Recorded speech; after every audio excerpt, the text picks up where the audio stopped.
Taylor Swift's private jet lands at Miami Airport in Florida to kick off her new tour. On Thursday, October 17, Taylor Swift officially returned to her Eras Tour. The Bombardier Global 6000 private jet that took off from New York City successfully landed at Miami International Airport. Swift will be rehearsing at Hard Rock Stadium in Miami on Thursday afternoon ahead of her official show on Friday, October 18. After a sweet reunion with boyfriend Travis Kelce, Swift will now be back to her busy schedule with a 3-hour performance, while Travis Kelce is also hard at work practicing for his upcoming game on Sunday, October 20th. Kelce is scheduled to play with his Chiefs teammates on Sunday, so it's unlikely he'll be there to support Taylor Swift on her tour. However, Taylor Swift's first concert has a lot of celebrities in attendance, according to sources close to the soccer star. Lionel Messi, who plays for Inter Miami, will appear at Taylor Swift's first concert at Hard Rock Stadium in Miami.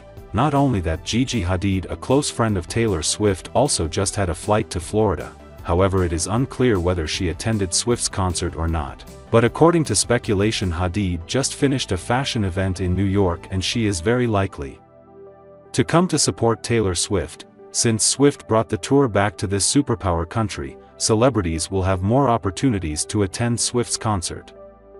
Partly because this place gathers many stars in famous fields, and especially the hope for the appearance of Travis Kelce has also increased significantly because they are all very convenient in traveling. Some people think that Kelce has traveled a longer distance before and this time the concert is in the same country, so it is too easy for Kelce.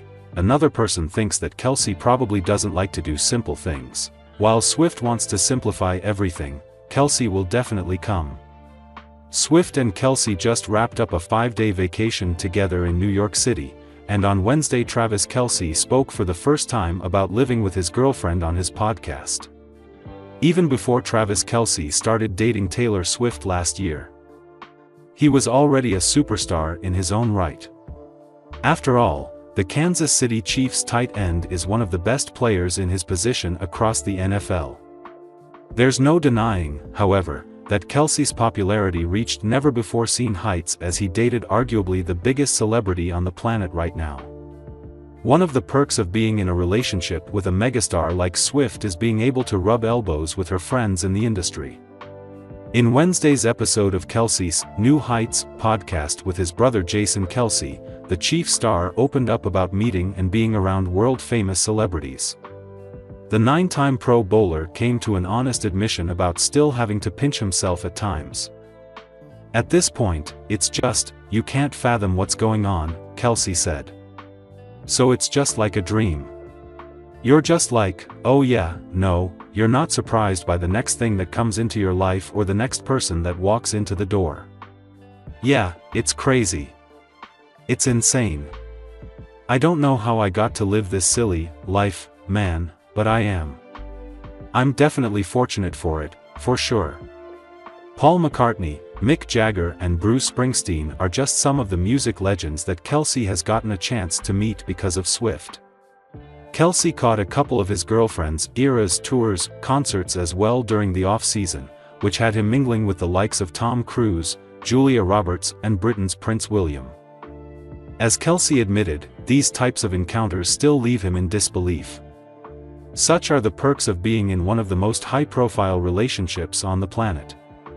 Ryan Murphy confirmed Travis Kelce's new scene in Grotesquerie is a nod to Taylor Swift. Ryan Murphy, who created the series and created the role specifically for Kelce, told The Hollywood Reporter that the scene is a little Taylor Swift nod given that the characters hop into the red getaway car. The reference is, of course, to a song from Swift's 2017 album Reputation, titled Getaway Car.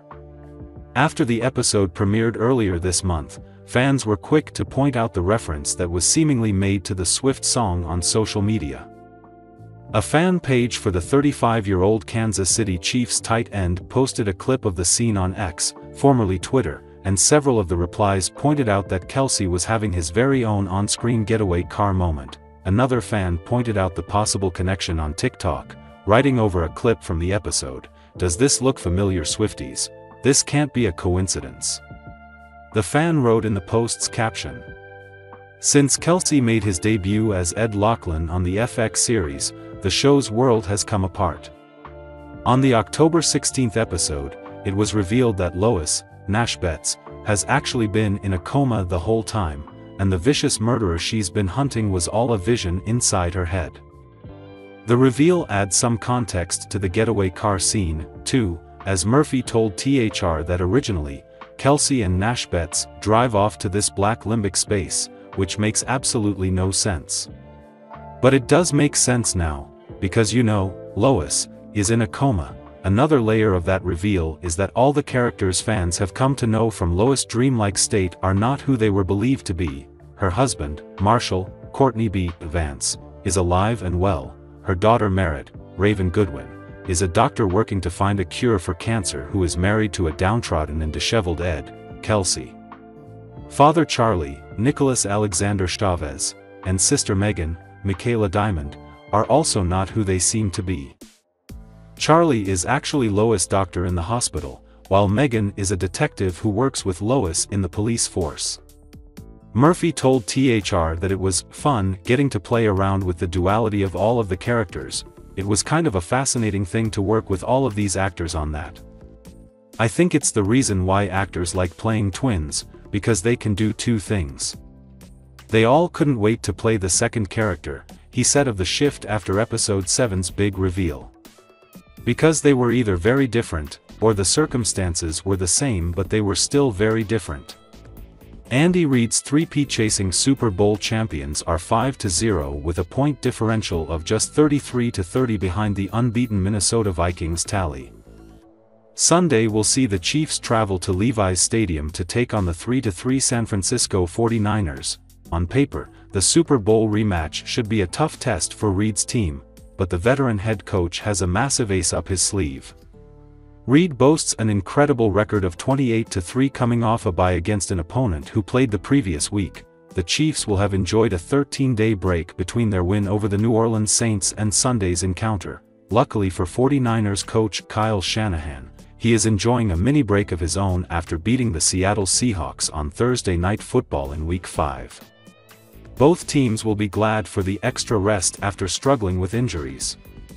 Hollywood Brown, Isaiah Pacheco, and Rashee Rice are all long-term absentees for the Chiefs. Juju Smith-Schuster and Kareem Hunt, who both returned as free agents, have stepped up to help Patrick Mahomes' offense. They kind of know how we operate, Reid said. They know the offense, they're comfortable with it. Kareem had obviously been away for a while, but he was able to pick everything up quickly, and he and Pat, Mahomes, are very good friends. They stayed in touch throughout the years here. So he was welcome back in. You have that part of it, the comfort part. You're welcome back in to get things rolling, and that opens up another avenue there for him psychologically. Travis Kelce has also hit his stride after a slow start to the season. The tight end has a combined 16 catches for 159 yards in his last 2 games. Across the previous 3, he managed just 8 catches for 69 yards. Christian McCaffrey has not featured for the 49ers this season, and replacement Jordan Mason hurt his shoulder last week. Isaac Guerendo stepped up with 99 yards off 10 carries, including a 72-yard dash, against Seattle. The rookie may have earned more reps even if Mason is able to return. The injuries to wide receivers Hollywood Brown and Rashee Rice have forced immediate adjustments for the Kansas City Chiefs offense. Shifting roles, with rookies like Xavier Worthy playing more prominent roles at this point in the season, is essential in making another run to a Super Bowl. Chiefs head coach Andy Reid spoke to the media on Wednesday and addressed the role of wide receiver Juju Smith-Schuster moving forward, the guy opposite, Travis Kelce. It ends up being very important that they know how to play the game and can kind of do similar things that Kelce can do, Reid explained. If you can get that, you've got something going offensively that way. Smith-Schuster is more than familiar with the role after his successful season in Kansas City in 2022.